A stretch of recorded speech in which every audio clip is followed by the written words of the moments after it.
할렐루야. 사람은 누구나 행복하게 살기를 원합니다. 그러나 대부분의 사람은 자기의 삶이 행복하지 않다, 불행하다 생각한다고 해요. 그리고 또 대체적으로 많은 사람들은 자기 인생과 자기 삶에 만족을 하지 못하고 살아간다고 합니다. 근데 그 불행한 이유를 결핍에서 찾는다고 해요. 결핍. 나는 돈이 없어서 불행하다. 나는 우리 집안이 불우해서 불행하다. 나는 학벌이 좋지 못해서 나는 불우하다.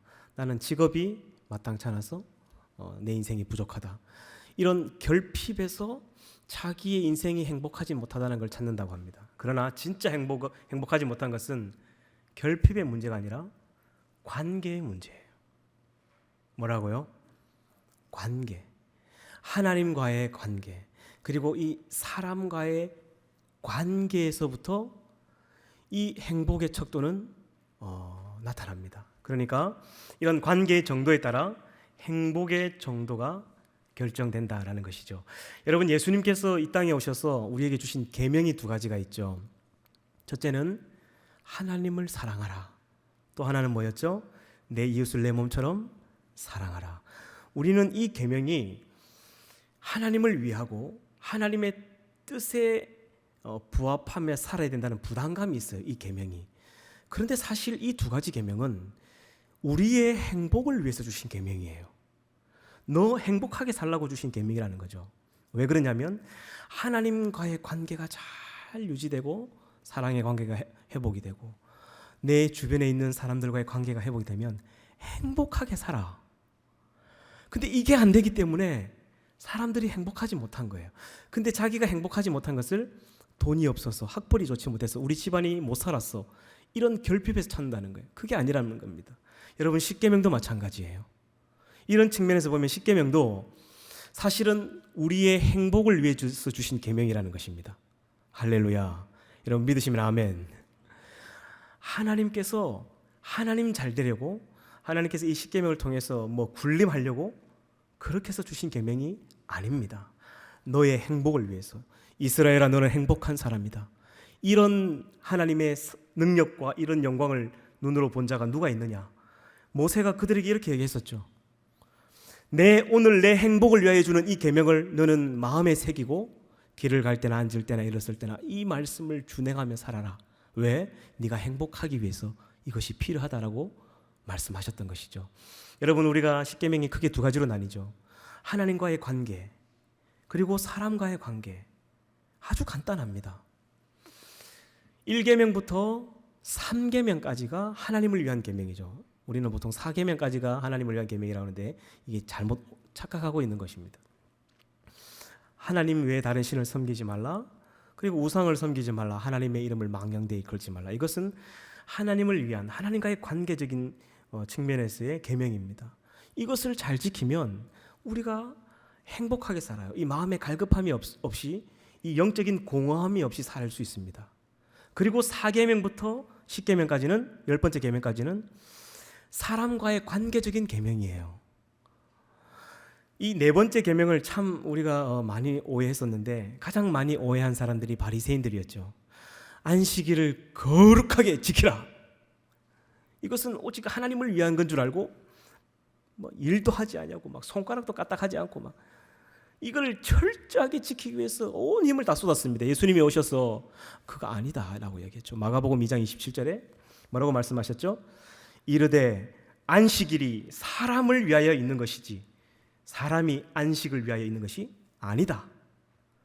그러니까 하나님께서 이 네 번째 계명을 주신 것은 좀 쉬라고 준 거예요. 쉬라고. 따라합니다. 잘 쉬는 것도 계명이다.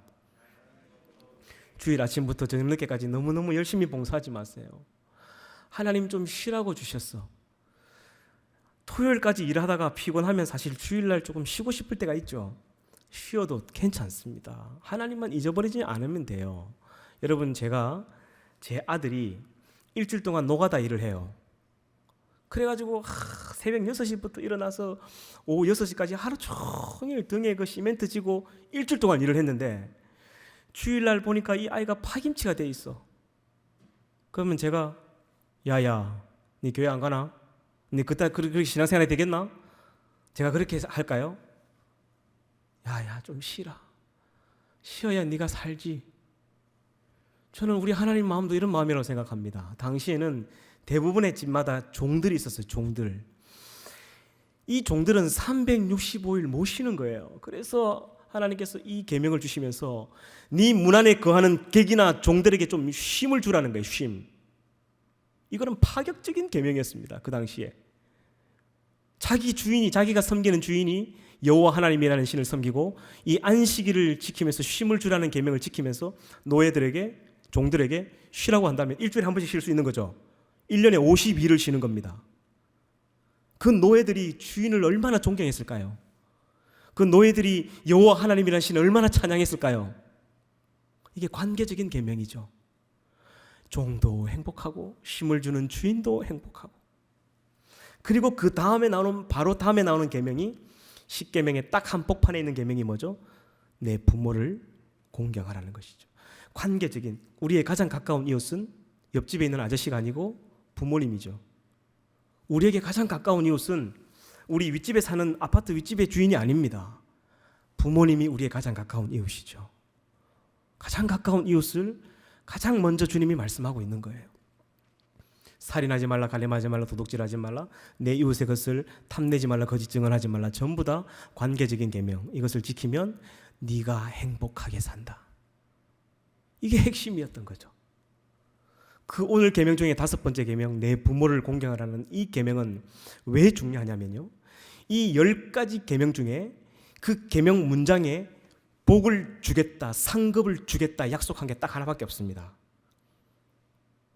오늘 우리가 함께 읽은 이 본문이죠. 신명기 5장 16절 같이 한번 다시 읽어볼까요? 같이 한번 읽어봅시다. 화면이 없습니다. 성경책 청년들 좀 되시면 성경책 들고 다니셔야 됩니다. 아시죠? 얼마 있다가 이제 아날로그 예배를 드릴 텐데 모든 전자기기를 다 끌 겁니다.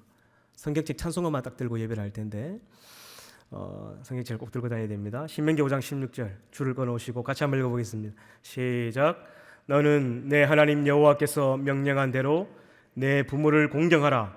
그리하면 내 하나님 여호와가 내게 준 땅에서 내 생명이 길고 복을 누리리라.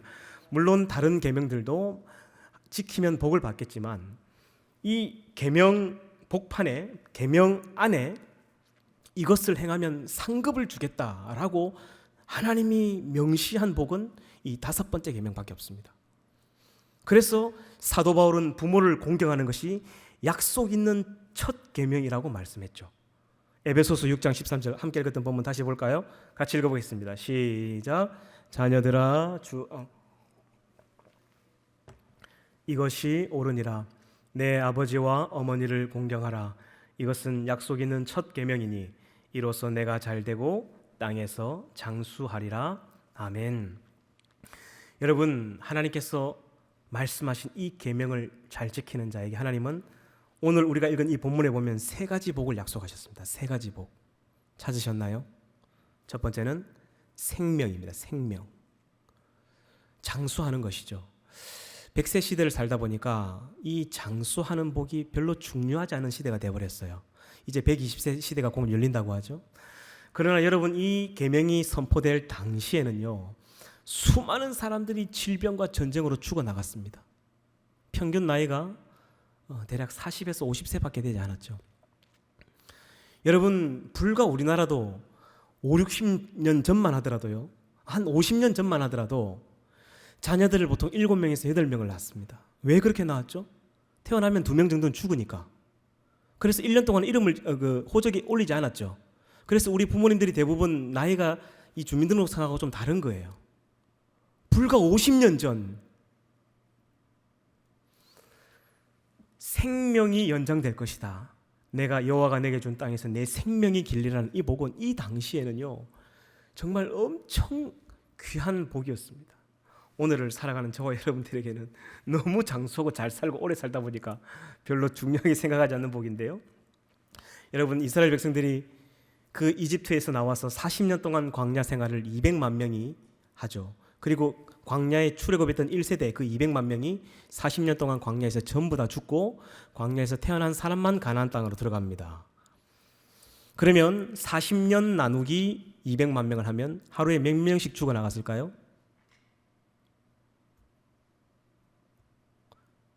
하루에 대략 100명씩 장례를 치렀습니다.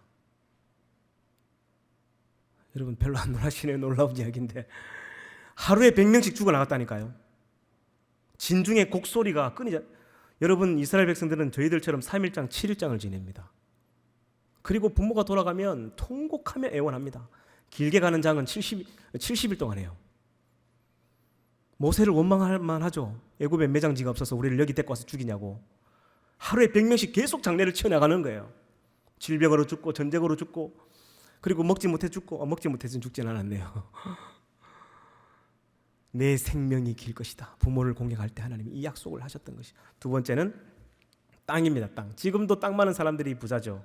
하지만 당시에는 땅이 더 중요했습니다. 왜냐하면 농경사회였기 때문에 양과 소를 키우려고 해도 목초지가 있어야 됩니다. 땅이 있어야 되죠. 그리고 이 땅이라는 것은 삶의 터전입니다. 자기만 사는 것이 아니라 자기의 자녀들 그리고 자기의 손주들이 대대로 살아갈 삶의 터전이었습니다. 오늘 함께 읽은 말씀에 보면 여호와가 내게 준 땅에서 내 생명이 길리라 말씀하셨죠. 하나님이 땅을 약속하셨던 겁니다.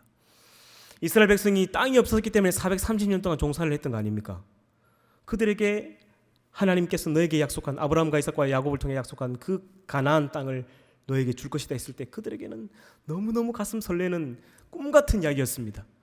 평생 동안 대대로 종살이만 하다가 농사를 아무리 져도 내 쌀이 하나도 없었는데 이제 내 땅에서 내가 농사를 지어서 농사 지은 걸 다 내가 가질 수 있다. 이건 엄청난 복이었죠. 하나님께서 내 부모를 공경하는 자에게 땅을 줄 것이다. 여러분 이 복은 지금도 여전히 유효한 것입니다. 할렐루야. 마지막은 복입니다. 복. 여기서 말하는 복은 하나님의 자녀가 되는 영적인 복뿐만 아니라 물질적인 복도 포함이 돼요. 여러분 예수 안 믿는 사람들도 새해가 되면 복을 빕니다. 비나이다 비나이다. 이 신 저 신에게 가서 막 복을 빌어요. 막 부적도 쓰고 그죠? 인간은 본능적으로 신을 싫어하지만 신 있으면 부담스러우니까 뭐 바람도 못 피고 거짓말도 못 하고 신이 있다는 걸 인정해버리면 자기 삶이 너무 불편해져요. 그래서 신은 싫어하지만 본능적으로 신이 있다는 걸 알고 있습니다. 전 세계 어느 나라를 가더라도 신이 없는 민족과 족속은 단 하나도 없습니다.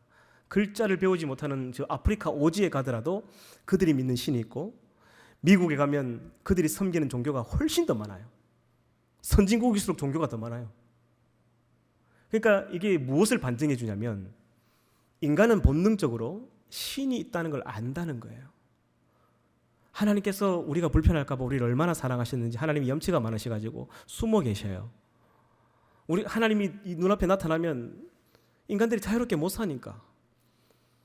하지만 하나님은 숨어 계시지만 인간을 창조하실 때 그 마음속에 신이 있다는 것을 본능적으로 씨앗을 심어 두셨어요. 찾을 수 있도록. 여러분 평안하게 살 때는 괜찮죠. 하지만 갑자기 교통사고를 당하거나 큰일을 당하면 아이고 아버지 하나님, 아이고 예수님, 부처님 본능적으로 신을 찾아요. 그게 우연일까요? 그렇지 않습니다. 반드시 하나님은 존재하십니다. 그리고 이 복은 모든 복은 하나님으로부터 오는 겁니다. 여러분 아멘입니까? 복의 근원이 하나님이에요. 근데 이 복을 어떻게 받을 수 있냐면 부모님을 공경하는 자들이 받을 수 있다고 합니다. 히터가 너무 따뜻해가지고 다들 주무시는 것 같아요. 자, 잠을 깨시고 자, 목사님 우리 찬양을 한 장 할까요? 우리 찬양 한 장 하십시다. 은혜라는 찬양 우리 한번 하고 말씀을 좀 이어가도록 하겠습니다. 오늘 설교가 조금 긴데 히터를 뒤에 꺼주십시오. 이쪽도 켜져 있네요. 네, 은혜라는 찬양 한번 해볼까요? 제가 가사를 불러드리겠습니다. 화면 안 켜셔도 됩니다. 켰네요. 내가 누려왔던 모든 것들이 내가 지나왔던 모든 시간이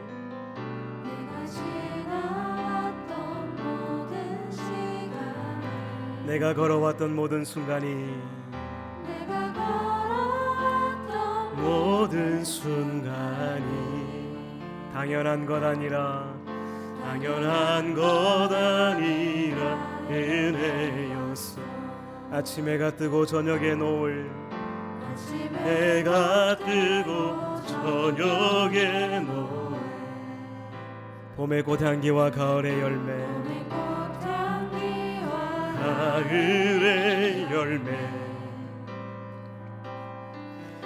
변하는 계절의 모든 순간 당연한 것 아니라 은혜였소 당연한 것 아니라 은혜 모든 것이 은혜 모든 것이 은혜 은혜 한없는 은혜 내 삶에 당연한 것 하나도 없었던 것은 모든 것이 은혜였소. 할렐루야. 하나님께서 이 세 가지 복을 부모님을 공경하는 자들에게 약속하셨습니다. 생명이 길 것이다, 땅을 줄 것이다, 복을 받을 것이다. 이 올해는 여러분 부모님을 공경해서 이 복을 다 받아 누리는 우리 청년부가 되기를 주님의 이름으로 축복합니다. 자, 그러면 어떻게 부모님을 공경할 수 있는가? 여러분 이 공경이라는 말이 히브리어 말로 카베드라는 말인데 이 뜻이 뭐냐면 무겁다라는 뜻입니다. 무거운 것. 그러니까 이 공경이라는 단어 속에 하나님은 자녀가 부모님께 어떻게 대하기를 바라셨는지를 이렇게 보여주시는 것 같아요. 부모님을 가벼이 생각하지 말고 이 부모님을 중요한 분으로 생각하라라는 것이죠. 여러분 근데 참 부모님을 공경하는 것이 이게 쉬운 것이라면 자연스럽게 되는 것이라면 하나님이 계명으로 이렇게 지키라고 하지 않았을 거예요. 불효하는 것은 너무 쉽죠. 그냥 자연스럽게 불효가 됩니다. 그죠? 근데 공경하는 것은 어려워요. 왜 어렵냐면 사실 우리가 그렇게 교과서에서 늘 보는 사랑이 많으시는 어머니, 늘 우리를 위해서 애쓰시는 아버지, 이런 교과서에 나오는 아버지는 잘 없습니다. 그렇죠? 어떤 부모는 경제적으로 능력이 있는 반면 또 너무 경제적으로 무능력한 아버지도 계시고, 또 어떤 부모님은 정말 가정을 잘 위하는 부모님도 있지만 어떤 가정은 그냥 자녀들 내팽개치고 자기가 마음대로 원하는 삶을 사는 분들도 있어요. 부모님을 참 사랑으로 잘 키우고 이렇게 잘 교육시키는 분도 있지만 반면에 늘 술 먹고 폭력을 행사하고 그래서 자녀들 가슴에 멍든 가슴으로 이 큰 상처로 평생을 살아가는 이런 청년들이 굉장히 많습니다. 지나온 사역지들을 제가 이렇게 쭉 돌이켜보면서 만났던 청년들과 집사님들, 권사님들, 남녀노소 어른 아이 할 것 없이 어릴 때 이 부모님이 받은 상처는 평생을 가는 것 같아요. 이런 분들이 이 안에 있는 이 쓴뿌리를 늘 이야기를 해요. 아버지가 어릴 때 너무너무 저를 때려가지고 너무너무 힘들었습니다. 집에서 그냥 도망 나오고 싶었고 죽고 싶었습니다. 몇 번씩 자살하려고 약을 먹었고, 이런 분들이요 교회 안에 질비해요. 그때 제가 느꼈습니다. 교회 안에 이 영혼의 병자들이 다 모여 있는 곳이구나. 교회 안에 영혼의 상처받은 사람들이 다 모여 있는 곳이구나. 그래서 교회 안에 말이 많구나. 그래서 교회 안에 서로 상처가 많구나. 제가 그걸 깨달았습니다. 그러니까 우리가 교과서에 나오는 그런 부모님들이 사실 그렇게 흔하지 않다는 거예요. 그래서 사람의 집안의 원수가 저 멀리 중국이나 일본에 있지 않습니다. 바로 옆에 있어요. 늘 가까이 살을 붙이고 살다 보니까 상처를 받고 살아요. 이런 부모님을 공경하기가 쉽지가 않다는 거죠. 평생 어릴 때부터 구타당했던 이런 자녀들이 어떻게 부모님을 사랑하고 공경할 수 있을까요? 이게 꿈 같은 이야기죠. 제가 내린 결론이 뭐냐면 사람의 힘으로는 불가능하다는 거예요. 이건 어떤 상담을 받았으나 아니면 내적인 이게 치유를 받았으나 안 돼요. 성령의 능력이 필요하다는 것을 저는 깨달았습니다. 하나님의 은혜가 아니면 이건 회복이 안 된다. 그런 부모를 어떻게 용서할 수 있을까요? 저 같아도 용서 못할 것 같아요. 제가 지나온 사역지의 첫 번째 사역지 범전교회 이야기를 몇 번 했었죠. 그 달동네 판자동네 그 초등학교 1학년부터 6학년까지 오는 아이들의 80%에서 90%가 전부 다 부모님이 없습니다. 엄마 아빠 싸워서 엄마는 도망가 버리고 아빠는 저 원양어선 타러 한 2년 3년 가버리고 자식을 그냥 방치하고 살아요. 그리고 할머니 할아버지가 산다고 해도 어떤 아이들은 할아버지가 중풍에 걸려서 똥기저귀 가는 초등학생도 있었고, 그리고 이 아이들이 혼자서 이렇게 그냥 소녀 가정으로 살아가는 아이 집에 가보면 집안이 전체 쓰레기장이에요. 여러분 집 몇 평에 사십니까? 그 아이들 집에 아침에 데리러 가보면요, 그 아이들은 교회 스스로 오지 않습니다. 방문을 두드려 가지고 하나씩 전부 다 덜쳐엎고 막 양발 신겨갖고 데리고 와서 예배 드리고 집에 보내주는데 5평, 6평이에요. 방 하나에 화장실 하나. 기가 찹니다. 그런 아이들 집에 가보면 여러분 행복한 사람들입니다. 혹시라도 나의 부모님을 원망하거나 내가 살아온 삶을 원망한다면 고아원을 가보세요. 지금도 거기에는 나를 버린 부모님이 나를 언젠간 데리러 올 것이다, 헛된 꿈을 가지고 살아간 아이들이 있습니다. 이미 버리고 가버렸는데 그 아이들은 기다리는 거예요. 그래도 우리 아빠가 오지 않을까? 우리 엄마가 오지 않을까? 평생 멍든 가슴으로 살아간 아이들이 있어. 혹시 아직 여러분의 부모님이 살아계시다면 감사하십시오. 하나님께. 여러분의 부모님이 여러분을 버리지 않았다면 여러분 감사하십시오. 이런 부모님들 사이에 태어난 아이들이 그 가슴의 상처가 엄청나요. 그러니까 이 아이들 토요일마다 모아가지고 밥을 먹이든지 라면을 먹이면요, 초등학교 한 5학년 6학년 되는 여자아이들은요 밥 먹다가 울어요. 맨날 지 손으로 밥을 먹다가 어떤 아저씨가 밥을 해주고 막 사랑해주고 하나님이 너를 사랑한다 이러하니 막 아이들이 변화가 돼요. 이런 아이들과 사역을 하면서 이런 아이들이 어떻게 부모를 공경할 수 있을까? 저는 불가능하다고 생각합니다. 하나님의 은혜와 성령의 능력이 아니면, 성령이 너에게 임하시면 너희가 권능을 받는다 했는데, 이 권능이 폭탄이죠. 다이너마이트. 이런 폭탄 같은 하나님의 능력이 임해야 용서할 수 있어요. 그 부모를. 나를 폭행하고 술 먹고 온 집안의 살림을 깨부수던 이 아버지를 어떻게 용서할 수 있냐면 사람의 힘으로는 불가능해요. 결국 그들을 용서하고 그 부모님을 공경할 수 있는 것은 하나님의 은혜로 가능하다. 성경에 보면 하나님이 참 사랑했고 하나님의 사랑을, 큰 사랑을 경험했던 사람들이 나오는데, 대부분의 사람들이 뭐 학력, 지위, 돈이 많고 부함은 다 다르지만 공통점이 딱 하나가 있습니다. 하나님의 깊은 용서를 경험한 사람들이에요.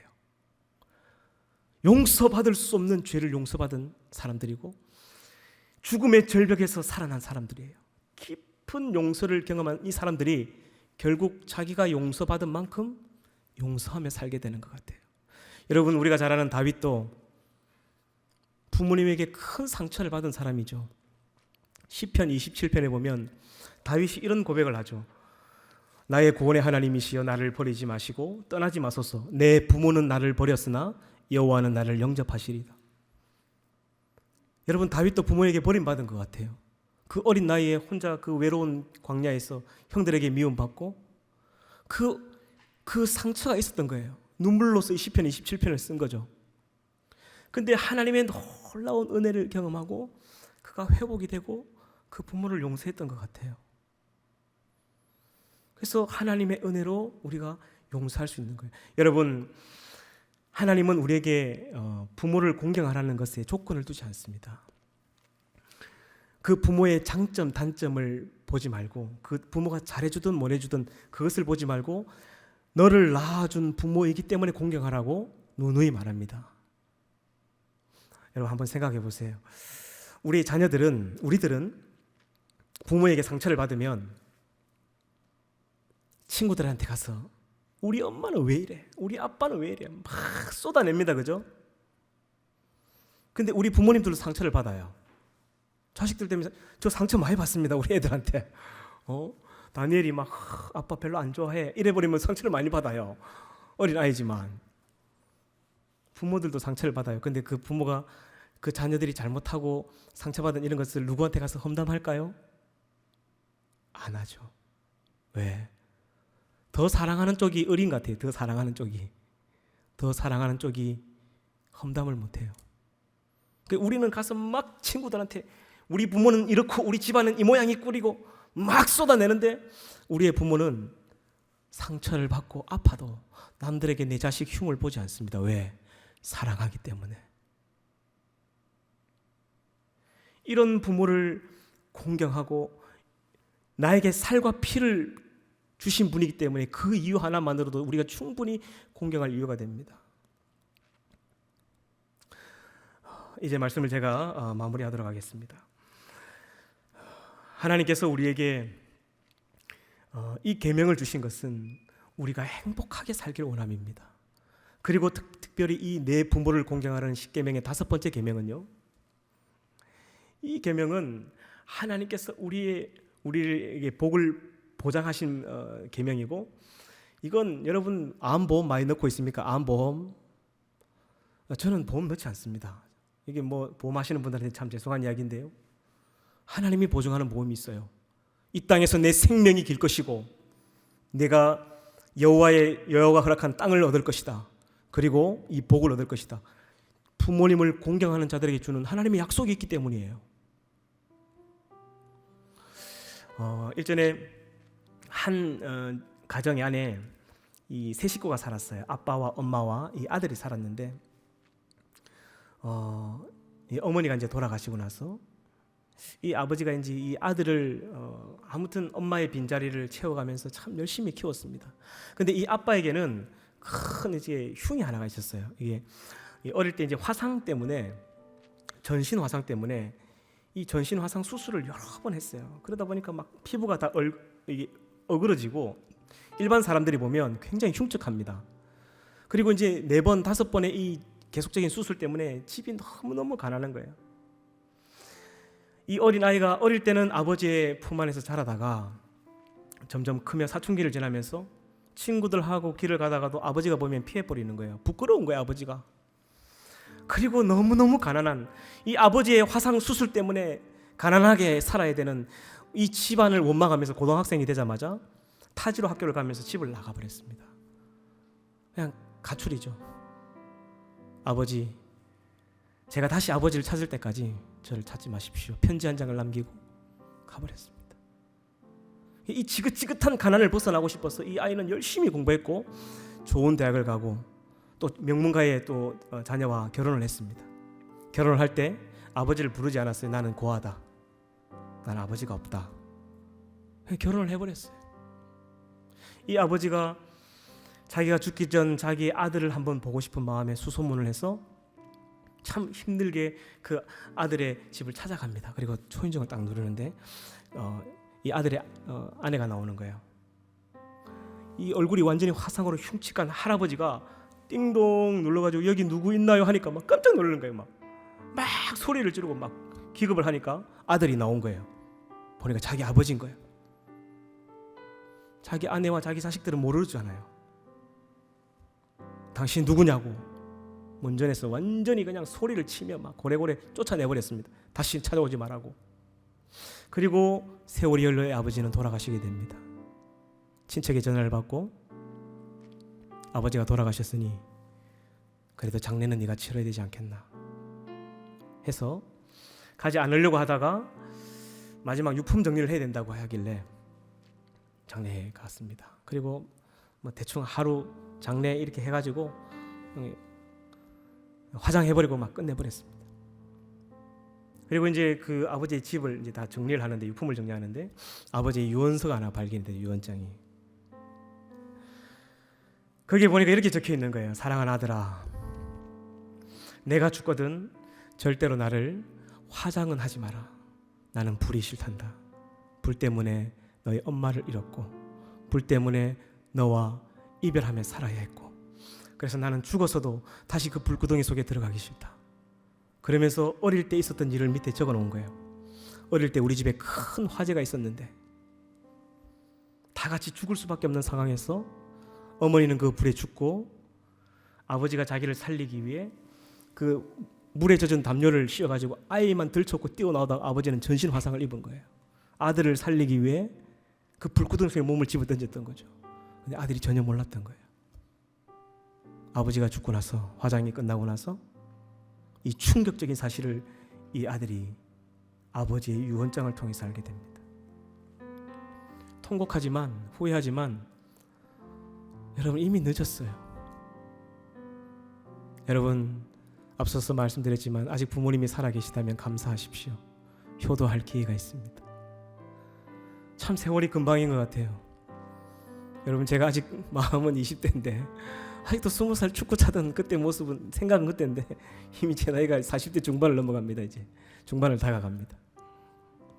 너무너무 금방 가는 것 같아요. 요즘에 제가 거울을 보면 깜짝깜짝 놀래요. 우리 아버지 얼굴이 여기 있어, 거울 안에. 그렇게 늙어버렸던 아버지의 얼굴이 제 거울을 보면 제 얼굴이 보여요. 아버지 얼굴이 보여요. 그렇게 아버지가 이미 많이 늙으셨구나 라는 생각이 들고, 그래서 그런 아버지를 보면 참 마음이 아파요. 여러분, 하나님께서 우리에게 효도할 기회를 주셨습니다. 우리를 자녀 삼으시고 용서할 수 없는 우리를 주님이 용서하셨습니다. 혹시 이 자리에 아직까지 부모님을 용서하지 못한 우리 청년들이 있다면 올해가 가기 전 찾아가셔서 하나님의 사랑으로 용서하고 부모님을 효도하고, 부모님을 효도할 수 있는 날까지 최선을 다해서 하나님이 우리에게 주신 이 생명의 복, 땅의 복, 재물의 복, 이 많은 복들을 받아 누리는 우리 청년들이 되시길 주님의 이름으로 축복합니다. 우리 찬양하고 우리 한번 기도했으면 좋겠습니다. 내가 누려왔던 모든 것들이, 내가 누려왔던 모든 것들이, 내가 지나왔던 모든 시간, 내가 걸어왔던 모든 순간이, 내가 걸어왔던 모든 순간, 당연한 것 아니라 은혜였소.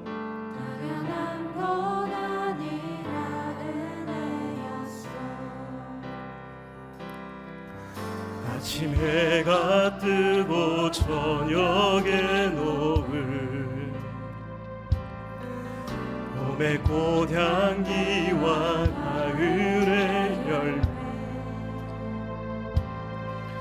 변하는 계절의 모든 순간,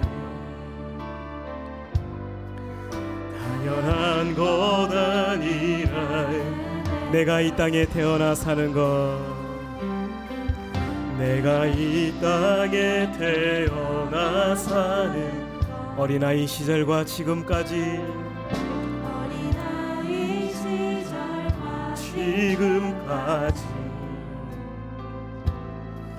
숨을 쉬며 살며 꿈을 꾸는 삶,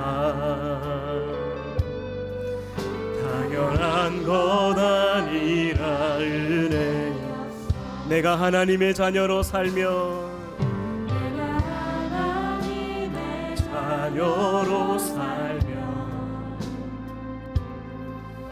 오늘 찬양하고 예배하는 복음을 전할 수 있는 축복이, 복음을 전할 수 있는 축복이 당연한 것 아니라 모든 것이 은혜, 모든 것이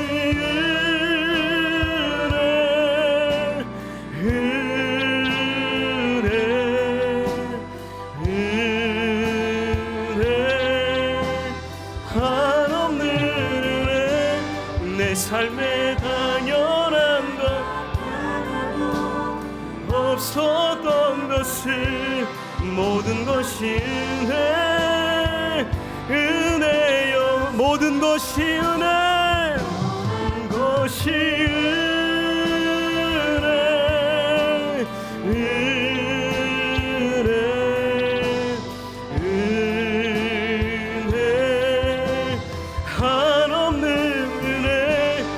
삶에 당연한 것 하나도 없었던 것을 모든 것이 은혜요.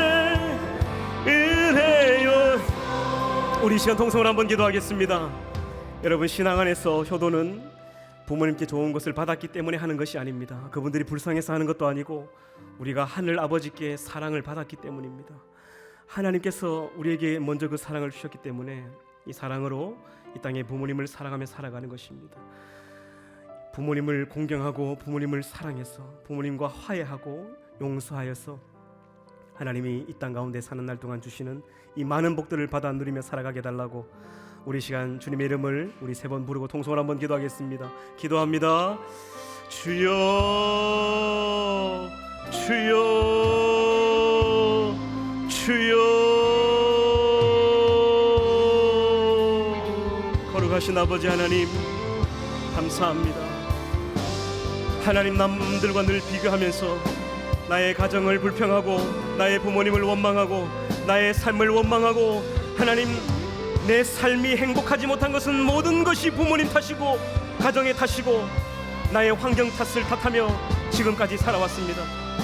하나님, 내가 불행한 것은 그것 때문이 아니라 하나님을 잊어버렸고 하나님과의 관계가 문제였고, 하나님 내게 말씀하신 하나님을 사랑하고 이웃을 사랑하는 이 계명을 지키지 않았기 때문에 이 관계적인 출발부터 우리의 행복에 문제가 있었다는 것을 오늘 말씀을 통해서 깨달았습니다. 아버지 하나님, 우리의 행복을 위해 주신 이 하나님의 계명과 법도를 따라 살아 이 땅을 사는 날 동안 행복하게 살게 하시고, 하나님 우리에게 주신 부모님을 사랑하며 공경하며 효도하면서 살아서 하나님이 주신 하늘의 복과 땅의 기름 누리며 살게 도와주시고, 아버지 하나님, 이 땅을 사는 날 동안 장수하며 생명의 길이라는 하나님의 은혜의 복을 누리며 살아가게 도와주시옵소서. 아버지 하나님 주신 재물의 복과 은혜의 복을 날마다 받아 하나님, 가난하고 힘든 자들을 베풀며 살아갈 수 있는 믿음의 아들 딸들 될 수 있도록 도와주시옵소서. 하나님, 아직까지도 부모님을 원망하고 살았고 아직까지도 내 마음 깊은 곳에 하나님 그 상처와 원망이 있다면 이 시간 씻어주시고 회복시켜주시고, 하나님 그들의 눈에 눈물을 닦아주시고, 하나님 다시금 새로운 삶을 살게 하여 주시옵소서. 2022년 새해에는 하나님이 우리에게 주신 부모님을 공경하며 사랑하며 섬기며 살 수 있는 믿음의 자녀들, 하나님이 기뻐하는 자녀들 되게 하여 주시옵소서.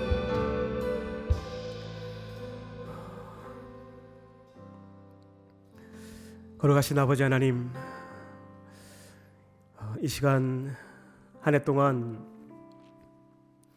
우리 선교제에 갈 수 없지만 우리 함께 골방 선교를 동참하기 위해서 선교 헌금을 작정하려고 합니다. 하나님께서 마음의 감동을 허락하여 주시고, 내 쓸 것보다 하나님의 영광을 위해 아직도 이 복음을 듣지 못한 많은 사람들에게 복음이 전해질 수 있도록 하나님 기도와 물질로 후원하는 한 해가 되게 해주시고, 그렇게 결단하며 작정식을 하려 합니다. 하나님께서 함께 해주시고, 물질이 없다면 한 해 동안 채워주셔서 선교 헌금을 하고도 남을 만큼 하나님께서 함께하여 주시옵소서.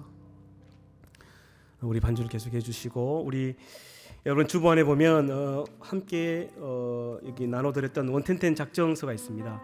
옆에 볼펜이 있죠. 참 매년 이 시간이 되면 목사님도 사실 이 헌금 설교는 거의 하기가 싫습니다. 사실 목회자가 이 설교하는 게 제일 비참합니다. 하지만 우리 선교지에 있는 우리 김영 선교사님 지금 이런저런 상황으로 많이 어렵습니다. 작년에는 우리가 30만 원씩 보내다가 올해는 이제 20만 원 더 올려가지고 50만 원씩 보내거든요. 하지만 이게 이제 선교가 거의 막히고 교회들마다 어려워지면서 본인도 이런저런 생활비도 많이 힘든 것 같아요. 그래서 원래 올 초에 새롭게 시작한 선교센터가 4층짜리 건물을 이제 라오스 땅이기 때문에 공산국가이기 때문에 외국인에게 그 건물을 살 수는 없어요. 이제 장기 임대를 했는데 1년 만에 그 금액을 감당할 수가 없어서 또 작은 곳으로 옮긴다고 한 안타까운 소식을 들었습니다. 그 공간에 1층에서는 이 라오스의 이 청년들이 미용 기술을 배워가지고 미용 기술도 하면서 또 생활이 되게 하고, 또 2층에는 예배 공간이 있어요. 거기서 아이들에게 복음을 가르치고, 이 아이들이 복음을 듣고 또 자기의 마을로 또 다른 나라로 미션을 가면서 복음을 전하고 있어요. 열심히 사역하고 있습니다. 제가 볼 때 어떤 선교사님들보다 교회들마다 후원 손 내밀지 않고 정말 기도로 선교하고 있는 분이 우리 김혜영 선교사님입니다. 그리고 그 건물 3층 4층에는 이 라오스 시골에서 올라온 청년들이 학교를 가야 되는데 기숙사가 없어요. 그 시내 한복판은 굉장히 비쌉니다. 이 아이들에게 방을 제공하고 거기서 이제 먹고 잘 수 있도록 공간을 하는데 이게 이제 다 옮겨져야 돼요, 지금 상황이. 그래서 여러분 마음을 작정하고 이게 작정 금액 옆에 한 달에 한 번씩입니다. 여러분 사실 스타벅스 커피 한 잔 7,000원이죠. 한 달에 커피 한 잔 큰 금액 아니죠, 그죠? 이건 늘 하는 이야기지만 1년 동안 여러분 얼굴에 바르는 화장품 값만큼만도 성경금하지 않으면 그거 그리스도인 아닙니다. 우리에게 이 귀한 복음을 얻었기 때문에 우리가 복음을 전해야 되는 사명이 있습니다. 이 시간 한번 작정해 봅시다. 이름을 쓰시고 작년부터 계속 잘 해온 청년들도 있습니다. 하지만 올해 새롭게 한번 작정해 봅시다. 하나님, 뭐 10,000원 이상도 괜찮아요. 한 50,000원 정도 하는 청년들이 많아졌으면 좋겠습니다. 목사님 그럼 얼마 합니까? 저는 10만 원밖에 못 합니다. 죄송합니다. 매달 목사님 좀 더 많은 성경금을 하고 싶은데 고정적으로 매달 순수하게 나가는 헌금이 딱 100만 원이에요. 헌금만 100만 원. 우리 자녀들 4명 매주마다 헌금하고, 제가 또 하나님께 늘 매주마다 작정한 금액들이 있습니다. 매주 빠지지 않고 52주 동안 감사 헌금과 11조는 헌금이 들어오든 들어오지 않든 늘 하는 고정적인 금액이 있습니다. 그래서 저도 제가 할 수 있는 한 최선을 다해서 하고 있습니다. 여러분 함께 동참해 주시길 바랍니다. 예. 작성하셨으면 이거 나가실 때 헌금함에 꼭 넣어주시기 바랍니다. 제가 드린 예물 위해서 그리고 작정한 원텐텐을 위해서 한 번 더 기도하겠습니다. 기도합시다. 하나님, 나의 삶에 이 모든 누리는 이 모든 것들이 하나님 주신 은혜입니다. 따뜻한 집과 부족함이 없는 음식들과 원하면 언제든지 먹을 수 있는 고기와 치킨과 피자와 하나님, 이 따뜻한 평안한 삶 속에 이런 은혜를 누리며 살게 하신 하나님의 은혜 감사드립니다. 이 주신 것의 일부를 구별해서 하나님 선교 헌금으로 작정합니다. 작은 헌금이지만 이 헌금들이 모여서 선교하는 청년들의 꿈을 이루는 하나님, 우리 산성교회 예태가 되게 도와주시옵소서. 코로나 때문에 교회 헌금이 줄어들고 선교가 막혀지고 있는 상황입니다. 하나님, 이럴 때 오히려 더 많은 선교사님들에게 선교하고 올해는 또 한 분을 후원할 수 있는 그 정도의 선교 헌금이 작정될 수 있도록 하나님께서 은혜를 베풀어 주시옵소서. 이 영상을 보며 마음이 감동이 되는 우리 청년들, 우리 산성교회 성도들이 있다면 하나님, 이 선교에 함께 동참하여서 정말로 교회 후원 받지 않고 순수하게 최선을 다하고 있는 선교사님들에게 이 귀한 헌금이 제대로 쓰여지길 원합니다. 하나님, 이들의 헌신과 이들의 노력을 통해 아직도 하나님의 복음을 듣지 못하는 자들에게 복음이 들어가고 하나님의 나라와 영광이 날마다 확장되어서 주님 오시는 그날 우리 모두가 하나님께 칭찬받는 우리 예터 청년들이 될 수 있도록 도와주시옵소서. 귀한 예물 하나님께 올린 손길들이 있습니다. 11조로 감사 헌금으로, 또 아버지 하나님 목적 헌금으로 하나님께 드린 많은 헌금들, 한 주도 빠지지 않고 매주마다 하나님 이 헌금 시간을 기억하여 정성스럽게 봉투에 넣어서 준비하는 이 귀한 손길들이 있습니다. 과부의 두 랩돈을 귀하게 보셨던 주님, 이들의 헌금을 귀하게 보시고 이들에게 은혜를 베풀어 주시옵소서. 세상 사람들은 알 수도 없고 누릴 수도 없는 하나님의 은혜를 누리며 살게 하시고 한평생 남에게 베풀며 나눠줄 수 있는 넉넉한 삶을 살게 하여 주시옵소서. 드리고 싶지만 가정의 형편의 어려움으로 또한 경제적인 어려움으로 드릴 수 없는 청년들이 있다면 하나님, 그 가정을 올 한 해 회복시켜 주시고 그들에게도 동일한 은혜로 함께하여 주시옵소서. 지금은 우리 주 예수 그리스도의 은혜와 하나님 아버지의 크신 사랑하심과 성령 하나님의 위로 교통 충만하심이 내 부모를 공경하여 이 땅을 사는 날 동안 하나님이 주신 땅에서 내 생명이 길리라 이 복을 약속하신 하나님의 복을 따라 살길 원하는 당신의 사랑하는 아들 딸들 머리 위에 사랑하는 산성교회와 조국교회 위에 이제로부터 영원까지 함께 하시기를 간절히 축원하옵나이다. 아멘.